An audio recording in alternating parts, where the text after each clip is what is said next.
Hi, എല്ലാവർക്കും മനുക്കുട്ടൻസ് കിച്ചണിലേക്ക് സ്വാഗതം. എല്ലാവർക്കും സുഖമല്ലേ? ഇന്ന് നമുക്ക് ലഞ്ചിന് ഒരു 10 മിനിറ്റിനുള്ളിൽ ഉണ്ടാക്കാൻ പറ്റുന്ന നല്ല 2 കിടിലൻ റെസിപ്പിയാണ് ഞാൻ പറഞ്ഞുതരാൻ പോകുന്നത് കേട്ടോ. 2 റെസിപ്പീസ് ഉണ്ട്. അപ്പോൾ അതിൽ ഏറ്റവും ആദ്യത്തെ നമുക്ക് പരിപ്പ് കൊണ്ടുള്ളതാണ്. ഓക്കെ, അതിനി എങ്ങനെയാണ് ചെയ്യാൻ നോക്കാം.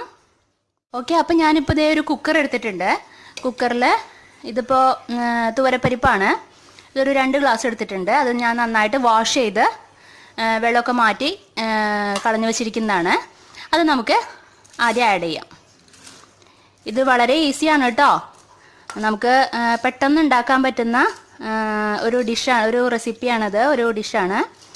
ഓക്കെ, അപ്പോൾ ഞാൻ ഇത് ആഡ് ചെയ്തു. അപ്പോൾ ഞാൻ പരിപ്പ് ഇതാ കുക്കറിലേക്ക് ഇട്ടിട്ടുണ്ട്. ഇനി നമുക്ക് ഒരു 3 ചെറിയ തക്കാളിയാണിത്, അത് ആഡ് ചെയ്യാം. നിങ്ങൾക്ക് ഇഷ്ടമുള്ള രീതിയിൽ കട്ട് ചെയ്യാം കേട്ടോ. അത് കഴിഞ്ഞിട്ട് കറിവേപ്പിലയാണ്, കറിവേപ്പില ആഡ് ചെയ്യുക. ഇത് എരിവിനനുസരിച്ചിട്ട് പച്ചമുളക്, നിങ്ങളുടെ എരിവിനനുസരിച്ചിട്ട്. അടുത്തത് ടെർമറിക് പൗഡർ ഒരു 1/4 സ്പൂൺ മതിയാവും. ഇത് ചെറിയ സ്പൂണാണ് കേട്ടോ. അപ്പോൾ അതിൽ ടെർമറിക് പൗഡർ, മഞ്ഞൾപ്പൊടി ആഡ് ചെയ്യണു. സോൾട്ട്, ഉപ്പ് ആവശ്യത്തിന്. പിന്നെ വാട്ടർ, അതും ആവശ്യത്തിന് നോക്കി ഒഴിക്കുക. ഇതിൻ്റെ മീതെ നിൽക്കണം, വേവാൻ ആവശ്യത്തിന്. ഒന്ന് മിക്സ് ചെയ്ത് കൊടുക്കാം. നന്നായിട്ട് വെന്തുടയണം കേട്ടോ, അപ്പോഴാണ് അതിൻ്റെ ടേസ്റ്റ് വരിക.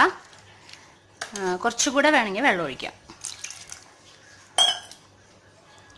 ഓക്കെ, ഇനി ഏറ്റവും ലാസ്റ്റ് എന്താ ചെയ്യേണ്ടതെന്ന് വെച്ചിട്ടുണ്ടെങ്കിൽ കോക്കനട്ട് ഓയിൽ ഉണ്ടല്ലോ, കോക്കനട്ട് ഓയിൽ അതിൻ്റെ മീതെ മേൽഭാഗത്ത് ഒരു 2 ടേബിൾ സ്പൂൺ ഒഴിച്ചു കൊടുക്കാം. ഇത് കോക്കനട്ട് ഓയിൽ ഒഴിച്ചതിന് ശേഷം പിന്നെ അത് മിക്സ് ചെയ്യാൻ പാടില്ല കേട്ടോ. അത് അങ്ങനെ തന്നെ ഏറ്റവും ലാസ്റ്റാണ് നമ്മൾ ഒഴിക്കേണ്ടത്. അങ്ങനെ തന്നെ വെച്ചിട്ട് നമുക്ക് ലിഡ് വയ്ക്കാം. ഇത് 4 വിസിലാണ്. 4 വിസിൽ കഴിഞ്ഞിട്ട് നമുക്ക് സ്റ്റൗ ഓഫ് ചെയ്താൽ മതി. ഫുൾ ഫ്ലെയിമിൽ 4 വിസിൽ.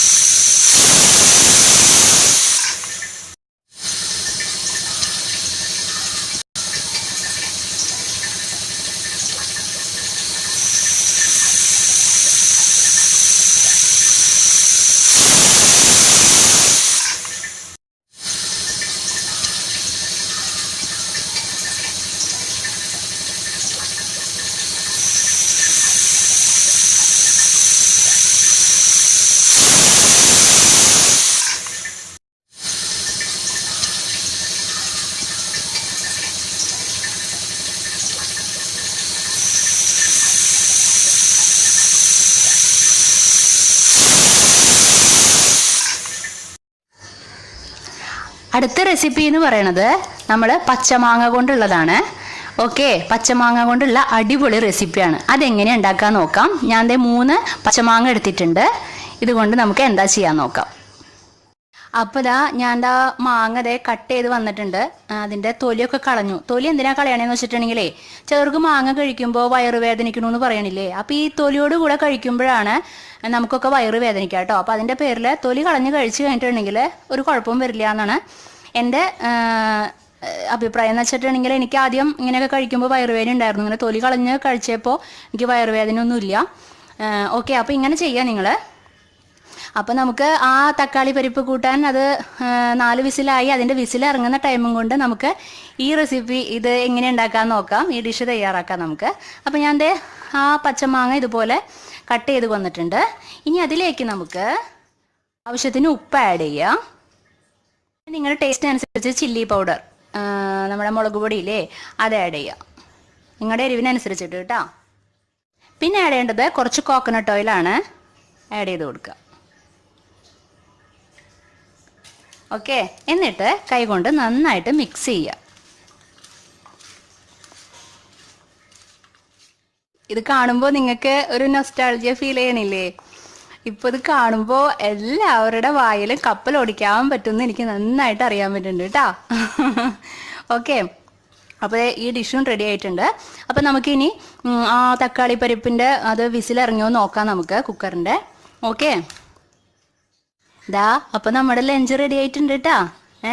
ഇതാ കണ്ടില്ലേ, നല്ല ചെറുമണിയുടെ ചോറും പിന്നെ ദാ ഈ തക്കാളി പരിപ്പ് കൂട്ടാനും പിന്നെ ദാ ഈ മാങ്ങ കൊണ്ടുള്ള ഡിഷും കൂടെ ആവുമ്പോ നല്ല അടിപൊളിയല്ലേ. വേണമെങ്കിൽ ഒരു പപ്പടം കൂടി ആവാം. പപ്പടം ഇപ്പം എൻ്റെ അടുത്തില്ല. അടിപൊളി ലഞ്ചാണ്. എത്ര ചോറ് വേണേലും നമുക്ക് കഴിക്കാം അല്ലേ. എളുപ്പമല്ലേ ഇത് ഉണ്ടാക്കാനായിട്ട്. 10 മിനിറ്റ് മതി അല്ലേ. ഓക്കെ, അപ്പോൾ നിങ്ങൾക്ക് ഈ 2 റെസിപ്പീസും ഇഷ്ടമായി എന്ന് വിചാരിക്കണു. ഇഷ്ടപ്പെട്ട് കഴിഞ്ഞിട്ടുണ്ടെങ്കിൽ ഈ വീഡിയോയ്ക്ക് ലൈക്ക് ചെയ്യാനും കമൻറ്റ് ചെയ്യാനും ഷെയർ ചെയ്യാനും ഒന്നും മറക്കരുത് കേട്ടോ. അപ്പോൾ നമുക്ക് ഇനി വേറൊരു കിടിലൻ ഡിഷായിട്ട് അടുത്ത എപ്പിസോഡിൽ വീണ്ടും കണ്ടുമുട്ടാം. Okay, bye, thank U.